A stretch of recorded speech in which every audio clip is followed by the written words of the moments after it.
As the World War II was dragging on, the United States tested the first ever nuclear bomb in a desert in New Mexico on July 16, 1945. The test, codenamed Trinity, plunged humanity into the so-called atomic age.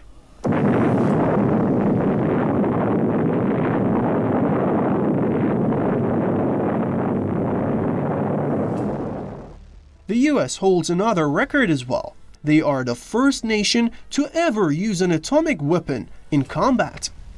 On August 6, 1945, the US dropped the world's first deployed atomic bomb over the Japanese city of Hiroshima.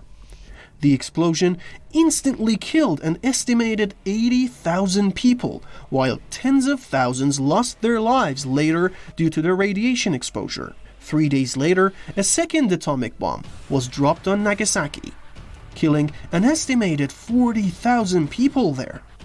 In fact, the US is the only country in history to have cold-bloodedly used this particular sort of weapon of mass destruction ever.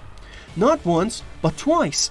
The world's nuclear-armed states possess a combined total of approximately 13,000 nuclear warheads. The US, along with Russia, own over 90% of the world's total nuclear arsenal. Washington and Moscow signed the Non-Proliferation Agreement of New START on 8th of April 2010 in Prague, and later extended it for 5 years in January 2021. The treaty caps each country at 1,550 strategic deployed warheads.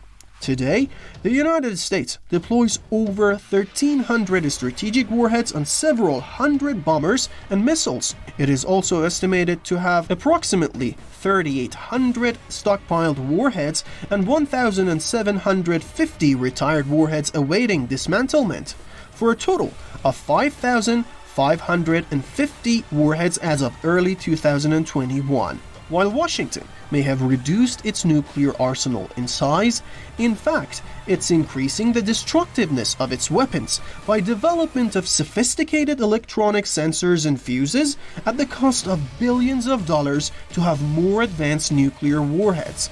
The US has time and again stated that it is committed to the New START treaty until Russia is. However, it seems Washington is not completely committed to the agreement.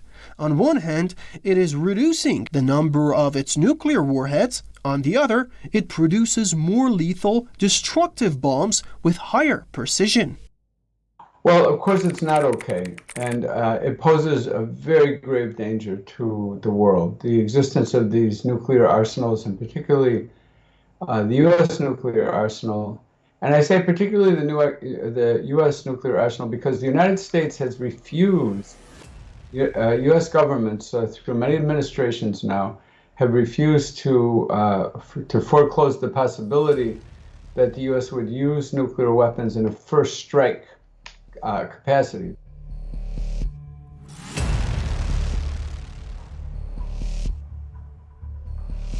The US is expected to release its latest nuclear posture review by the end of this year. US allies are concerned over a proposed change to Washington's long-standing policy on using nuclear weapons.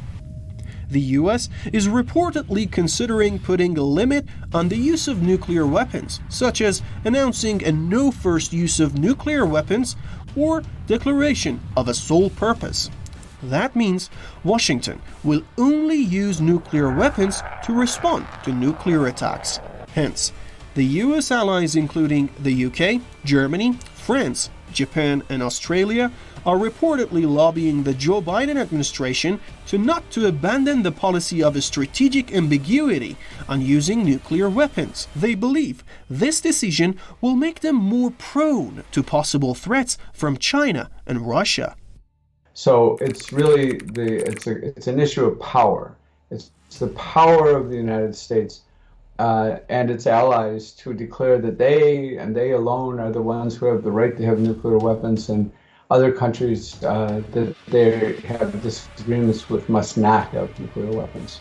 Obviously, this shows the anti-nuclear doctrine the US allies have been advocating is totally deceitful. They are simply pursuing unilateral nuclear security as they want to expand their own right to use nuclear weapons. But they have tried every possible means to take away the right of using nuclear power from other countries, such as Iran.